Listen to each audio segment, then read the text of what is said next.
एक दिन यो देशको प्रधानमन्त्री नै रवि लामिछाने हो, लेखेर राख्नुस्। रवि लामिछाने एकदम उहाँ पनि राम्रो मान्छे हो हैन। उहाँलाई आज समयले उहाँलाई ठगेको छ, आज मान्छेले चिन्न सकेका छैन। ऊ अस्ति प्रधानमन्त्री बन्न आएको होइन नि, उसलाई 6 महिनाको प्रधानमन्त्री होइन कि हामी चाहिँ 6 वर्षको हेर्न चाहन्छौँ हैन। उसको जिन्दगीभर उसलाई चाहिँ प्रधानमन्त्रीको रूपमा हामी देख्न चाहन्छौँ। 6 महिने प्रधानमन्त्रीले केही गर्न पनि सक्दैन।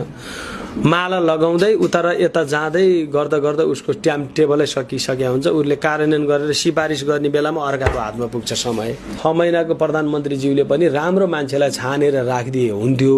उहाँले चाहिँ अब राम्रो मान्छेलाई नेता मन्त्री बनाएर राखिदिए हुन्थ्यो। हाम्रो यहाँ धेरै छ नि क्या अहिले हाम्रो बुद्धिमान तामाङ हैन, अनि तपाईको चाहिँ हाम्रो राजेन्द्र जिउँदेलहरू पनि छन् हैन। उहाँहरूलाई पनि एकचोटि हेरिबक्सियोस्। ज्ञानेन्द्र साईहरू हैन, रवि लामिछानेहरू हैन, धेरै मान्छे, गोपी हमालहरू, राम्रा मान्छे छ। हर्क साम्पाङहरू अहिले राष्ट्रले खोजेर पनि नपाइने मान्छेहरू छन् हैन।